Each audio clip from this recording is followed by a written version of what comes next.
अंदर कहीं पर दरवाजा बंद है। हे भगवान, मीरा बहू खोलो दरवाજો।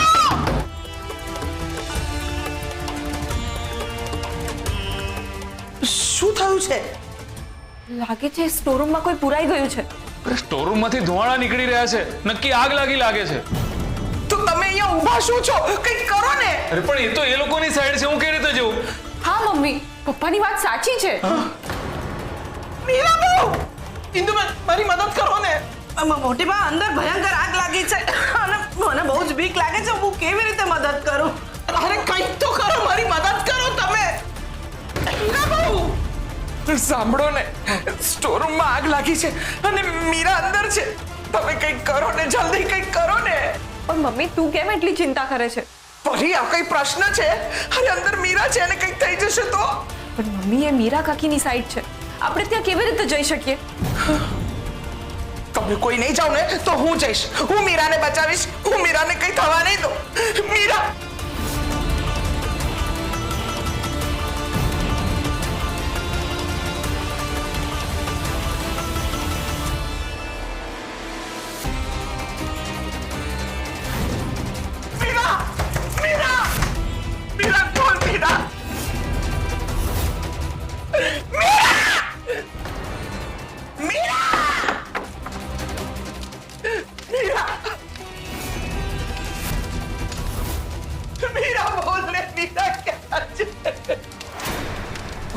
મોટી બા તમે મને બોલાવી?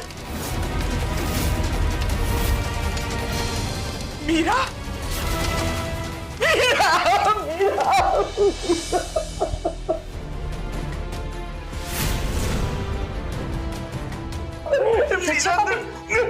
તું ઠીક તો છે ને મીરા? મારો તો જીવન નીકળી ગયો, તને કઈ થયું નથી ને મીરા? થયું નથી। લજો ભાભી, શું થયું તમને?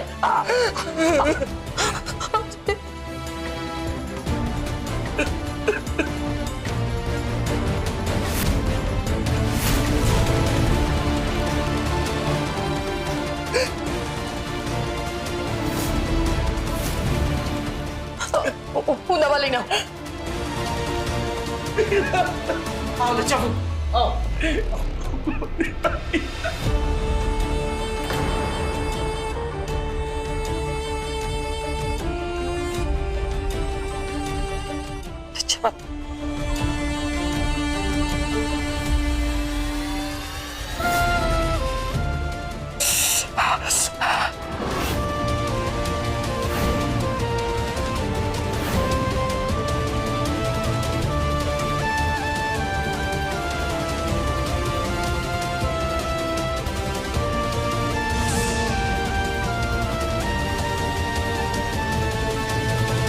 મમ્મી, તું તો એમ કહેતી હતી ને કે આપણે મીરા કાકીને સાઈડ નહીં જઈએ? અને એમ પણ કહેતી હતી કે હું એકલી જ બહુ છું। તો આ શું છે? હા, એ જ તો સમજાવતું મારે આ બંનેવને કે બંને એકબીજાને કેટલો બધો પ્રેમ કરે છે। વર્ષો જૂનો સંબંધ આમ બે ઘડીના ઝઘડામાં થોડો તૂટી જાય છે।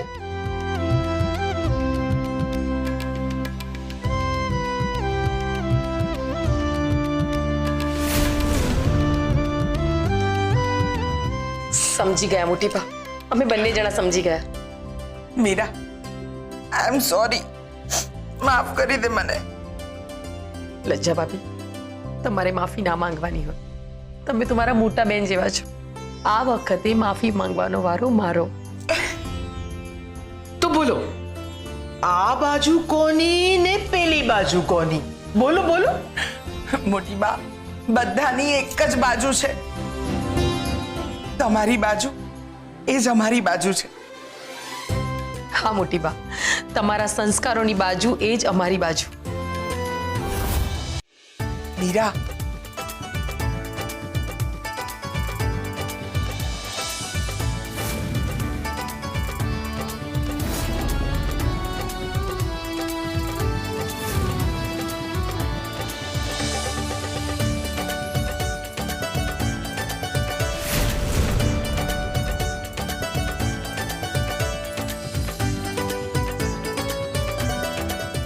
મોટી બા, યુ ઓલવેઝ રોક। તમે મને કહ્યું હતું કે તમે બંનેને એક કરીને રહેશો અને તમે એક કરી બતાવ્યું. માણસ ઘણીવાર ગુસ્સા, ઈર્ષા અને અહંકારમાં વર્ષો જૂના પ્રેમ, લાગણી અને સમર્પણને ભૂલી જાય છે. ત્યારે કોઈ એક હોવું જોઈએ જે એમને યાદ અપાવી શકે, એમને સમજાવી શકે, અને મેં એ જ કર્યું. થેન્ક યુ મોટી બા. આટલા બધા કાવતરા કરી મેં આ લોકોની વચ્ચે લડાઈ કરાવી હતી, પણ મોટી બાના સંસ્કાર અને મોટી બાના કારણે આ બંને ફરીથી એક થઈ ગયા. ફરી એકવાર હું મોટી બા સામે હારી ગઈ. પણ મોટી બા, આ આગ કેવી રીતે લાગી હશે?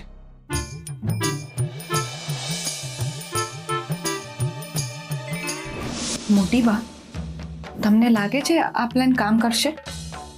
મને સંપૂર્ણ વિશ્વાસ છે. પણ મોટી બા, મમ્મી ના આવી તો આખો સ્ટોર રૂમ સળગી જશે. નહીં સળગે. આ લાકડા થોડી વાર સળગશે, પછી આપોઆપ ઠરી જશે અને રૂમમાં આગ લાગી હોય ને એવું ભાસ થશે. મને પૂરી ખાતરી છે કે લજ્જા વહુ મીરા વહુને બચાવવા આવી જ જશે.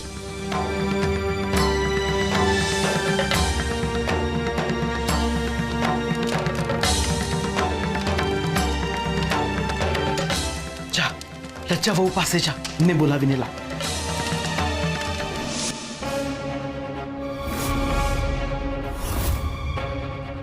ઘણીવાર બીજાએ લગાડેલી આગ ઠારવા માટે આગ લગાડવી પડતી હોય છે.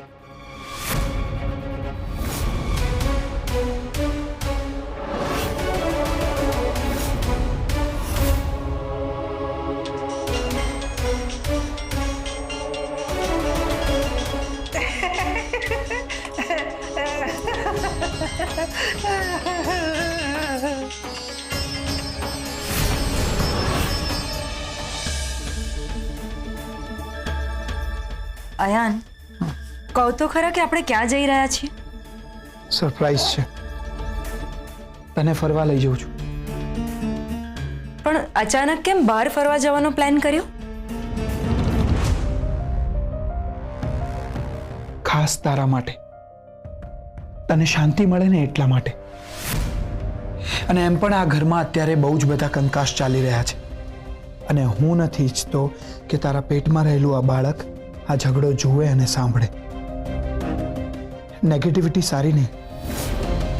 આપણે થોડા દિવસ માટે બહાર જઈને ફ્રેશ થઈ આવીશું. ત્યાં સુધી આ ઘરમાં ઝઘડો પણ શાંત થઈ જશે. સારું, આપણે ઘરમાં બધાને ઇન્ફોર્મ કરી દઈએ. ના રૂપ,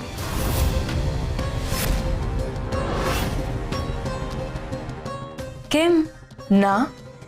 ના, એટલે મારો કહેવાનો મતલબ એમ છે કે મેં ઓલરેડી બધાને કહી દીધું છે. તારે ચિંતા કરવાની જરૂર નથી. ઠીક છે. તું હવે જલ્દીથી મારી સાથે અહીંયાથી નીકળ.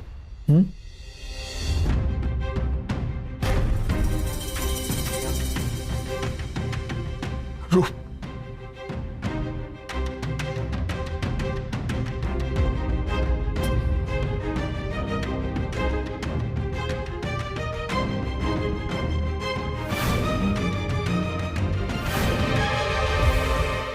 અહીંયા બધું જ બરબાદ થઈ ગયું છે.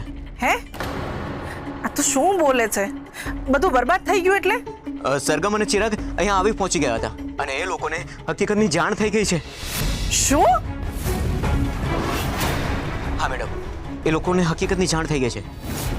તમે એમની સાથે જૂઠું બોલ્યા એ બધું જ જાણી ગયા છે અને એ ગમે ત્યારે ત્યાં આવતા હશે.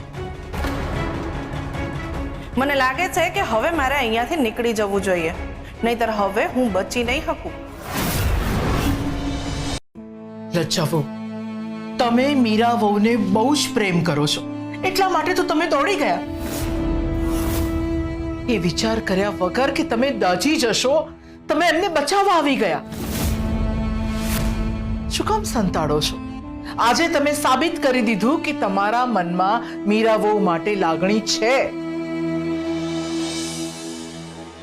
તો પછી એને છુપાવવાનો પ્રયત્ન કેમ કરો છો લજ્જા વહુ? હા, હતી. 100% હતી. અને એટલે જ મોટી બા, મારી લાગણી દુભાઈ છે. તમે કેટલા વર્ષના હતા જ્યારે તમે આ ઘરમાં પરણીને આવ્યા હતા? યાદ છે ને? હું તમને નસે નસથી ઓળખું છું. તમે મને ખોટું બોલો પણ તમારી જાતને ખોટું નહીં બોલો. મોટી બા, હું માનતી હતી કે મીરાને મારા પર વિશ્વાસ છે, પણ મીરાએ મારો વિશ્વાસ તોડ્યો છે.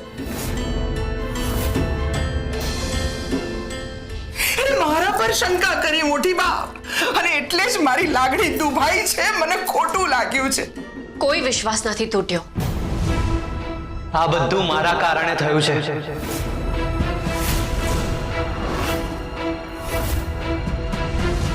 તારા કારણે એટલે? મમ્મી, મેં જ મીરા કાકીને ગાજરનો હલવો લઈને અયાન પાસે મોકલ્યા હતા અને મેં જ ચંદન કાકાને આગ્રહ કરીને સુરત મોકલ્યા હતા.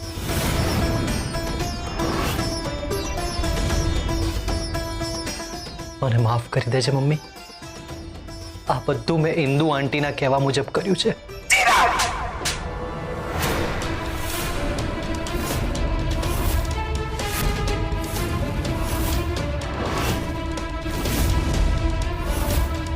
લજ્જા આંટી, ખાલી ચિરાગભાઈને જ નહીં, મને પણ એક તમાચો મારો.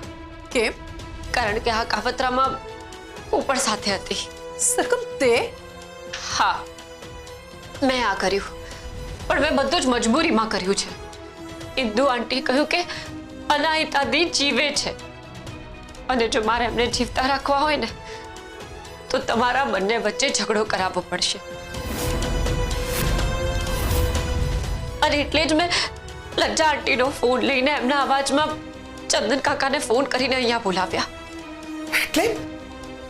એટલે સરગમ, તે ચંદનભાઈને અહીંયા બોલાવ્યા હતા, અને પણ મારો ફોન લઈને? સરગમ, તને લજ્જા બહુ.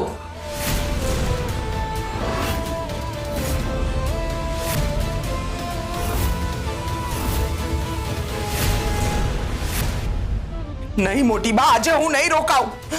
આ સરગમને તો... લજ્જા ભાભી, તમે એને તમાચો નહીં મારતા, મારા માટે નહીં.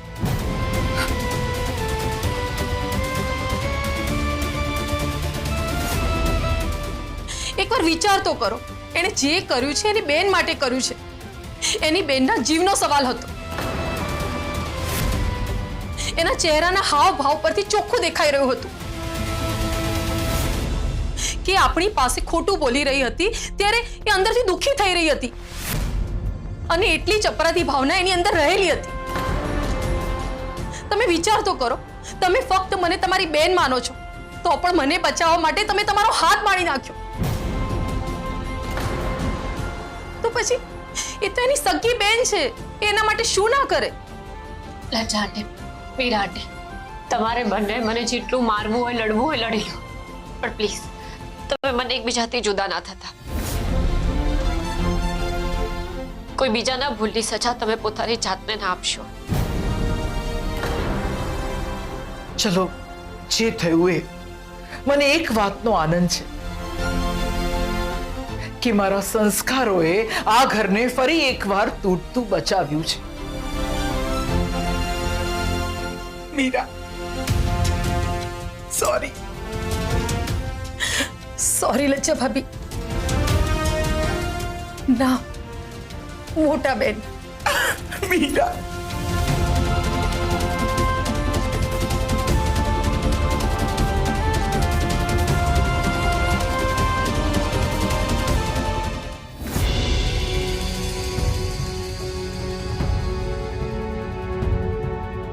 આ અયાન મને અચાનકથી ફરવા શું કામ લઈ આવ્યા છે? મને કેમ એમ લાગે છે કે જાણે એ કશું મારાથી છુપાવે છે. રૂપ, તું થોડી વાર આરામ કર, હું બહાર જઈને આવું છું. અયાન, તમે તો કહ્યું હતું કે તમે મને ફરવા લઈને આવ્યા છો, પણ અહીંયા ફરવા જેવું શું છે? શાંતિ, શાંતિ રૂપ. હજુ હમણાં જ તો આપણે આવ્યા છીએ. થોડી વારમાં તને તારા બધા જ પ્રશ્નોના જવાબ મળી જશે. હું થોડી વારમાં આવું છું. હા, પણ અયાન, મને મને અહીંયા કંઈ ઠીક નથી લાગી રહ્યું. મને બહુ મૂંઝારો થાય છે. પ્લીઝ પ્લીઝ તમે ક્યાંય ના જશો પ્લીઝ. 5 minute, bus 5 minute. હા, હું થોડી વારમાં આવું છું. પણ અયાન,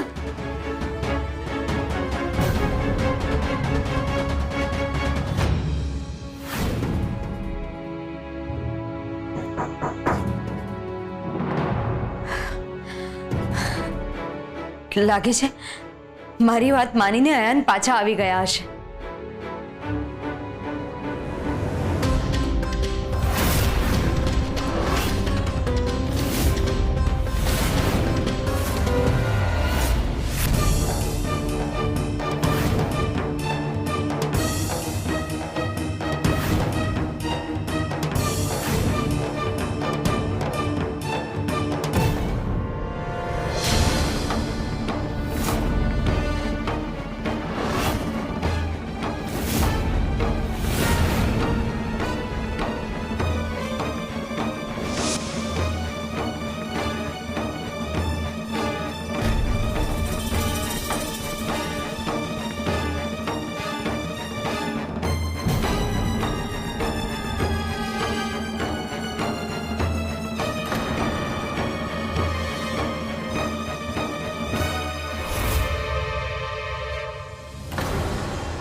ક્યાં ચાલે ઇન્દુમતી? હજી અધ્યાય બાકી છે.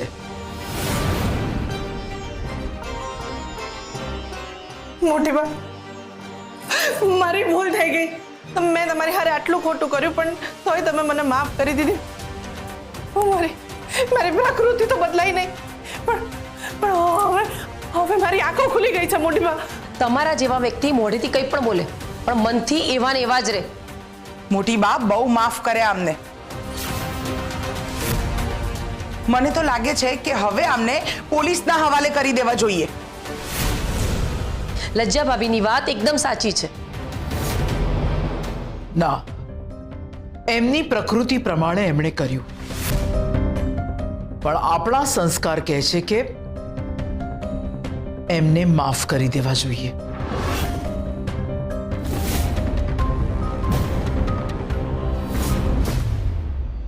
મોટી બા, મેં તમારી હારે આટલું ખરાબ કર્યું તોય તમે મને માફ કરી દીધી. તમે મને કહ્યું હતું કે હું તમને 1 મહિનામાં મારા જેવી કરી દઈશ. તમે આટલા પ્રયત્નો કર્યા મોટી બા, પણ હું તમારા જેવી ના થઈ ને તો ના જ થઈ. આજે આટલું ખોટું કર્યું છતાંય તમે મને માફ કરી દીધી. મોટી બા, મારી આંખો ઉઘડી ગઈ છે. મોટી બા, હું ખરેખર બદલાઈ ગઈ છું. વાહ, અમે તમને સાચવ્યા, અમે તમને સમજાવ્યા, અમે તમને શીખવ્યું, ત્યાં સુધી તમે ના બદલાયા અને 2 મિનિટમાં તમે બદલાઈ ગયા. તમે 1000 વખત બોલો ને તો પણ અમે તો ના જ માનીએ. હું શું કરું કે તમને લોકોને મારી પર વિશ્વાસ આવે? હું શું કરું? હા, યાદ આવ્યું. મોટી બા, વસુંધરા, વસુંધરાની એક વસ્તુ મારી પાસે છે અને એ તમારા ખૂબ કામમાં આવશે. હા, વસુંધરાની? હા, એ વસુંધરાની વસ્તુ હું તમને આપી દઈશ. હા, પછી તો માનશો ને કે હું બદલાઈ ગઈ છું. લો, નવી વાર્તા શરૂ કરી લીધી. વસુંધરા બેન સાથે તમારે શું લેવા દેવા?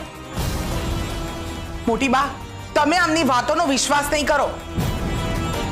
મોટી બા, અટાણે ને અટાણે મારી હારે હાલો મારી હારે. અરે હું તમને એ વસ્તુ આપી દઈશ. મોટી બા, હાલો.